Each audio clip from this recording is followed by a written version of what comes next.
Courtney, that was something that changed in you. Trust me, in the time you were on the show last year to now, I think this has been... Picture yourself center stage on America's Got Talent, lights blazing, crowd roaring. Your eyes lock on Simon Cowell. He's not clapping, doesn't need to. When Simon leans back, stunned by brilliance, you've done something unforgettable. That was Courtney Hadwin in 2018. Just 13, her voice shook the world. Simon signed her to his label, setting her up for stardom. But the spotlight flickered. Fame, buzz, promise, it faded. What happened? Where did it derail?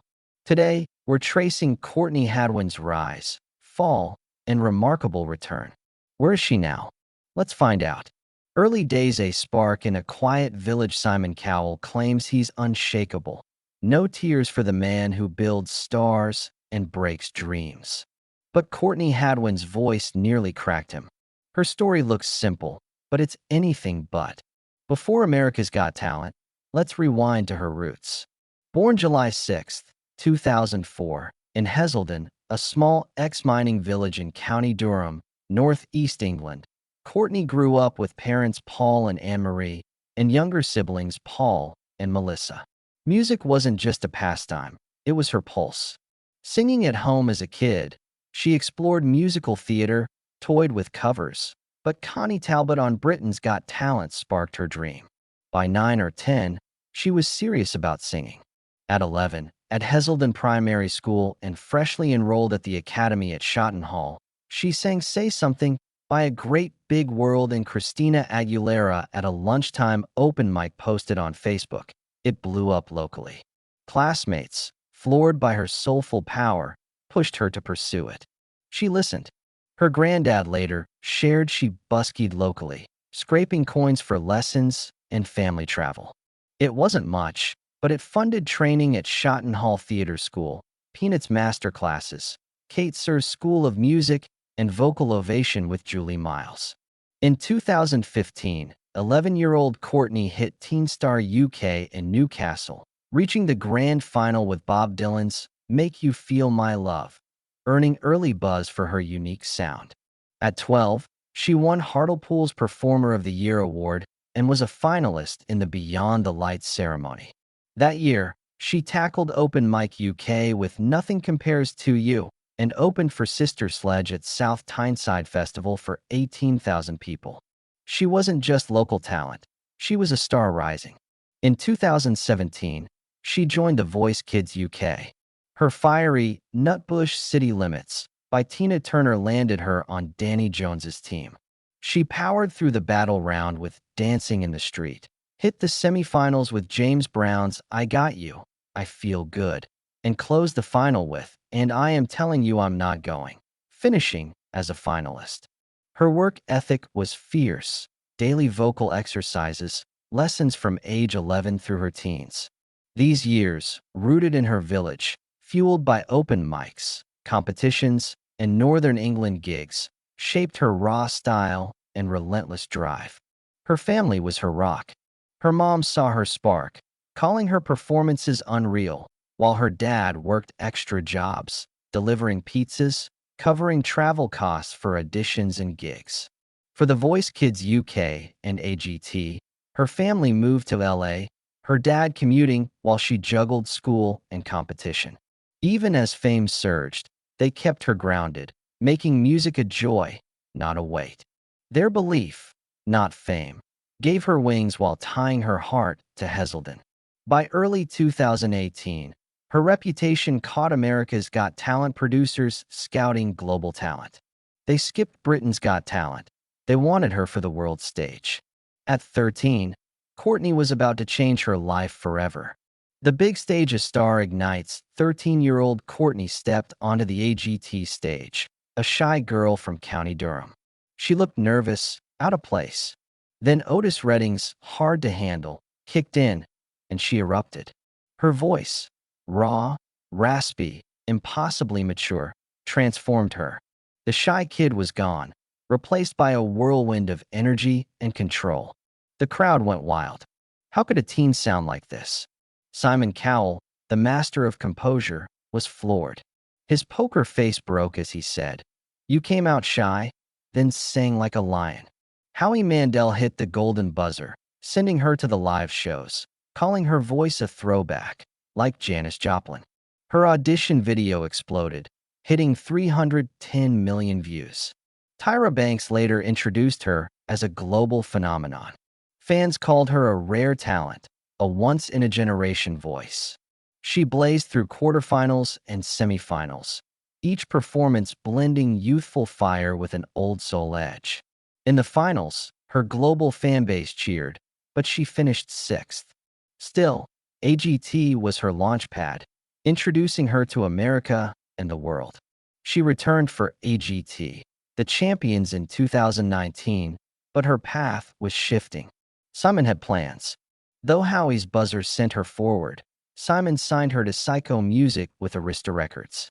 At 13, Courtney was on track to be a music icon. But fame's road is rough, especially for a teen in an adult world. The weight of fame, a dream, gets heavy mid-2018. Confetti still falling from AGT. The world watched Courtney. The industry wanted more than a viral hit. They wanted a star. Fame hit fast. Her audition replayed on talk shows, news, and social media globally. Headlines dubbed her the next Janis Joplin, Britain's soul prodigy, the teen who sang like a legend. She was a household name in America, a rising curiosity in the UK. By December 2018, 14-year-old Courtney signed with Psycho Music and Arista Records. She beamed in interviews, thrilled to write original songs, and stay true to herself. "A dream come true," she said. But dreams can weigh heavy. At 14, still finding her voice, she faced industry demands for hits, interviews, and promos in a system built for pros. Backstage on AGT, she shared how pressure mounted, closing shows, delivering energy weekly. Howie's support kept her afloat, but nerves gnawed.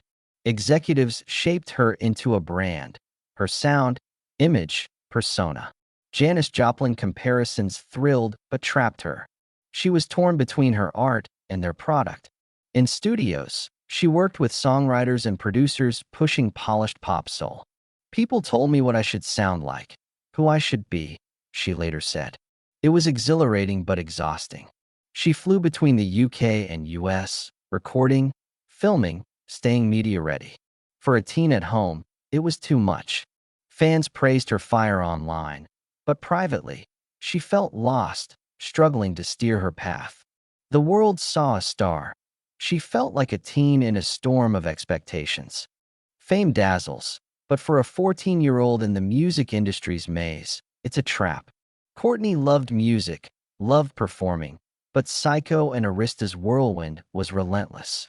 Her life became deadlines, meetings, studio sessions. Not her own songs, but a hit-making machine. Days started with UK breakfast, hit label meetings by noon, ended in US studios. Producers pitched beats and hooks she didn't connect with. "Everyone told me who I should be," she said, her voice drowned by industry demands. In writing sessions, she felt detached from the music. Polished pop soul clashed with her gritty roots. Still finding her artistic self, she was pushed to conform. It chipped at her confidence, turning passion into a task. Her voice was mature, but her mind was a teen's, battling exhaustion.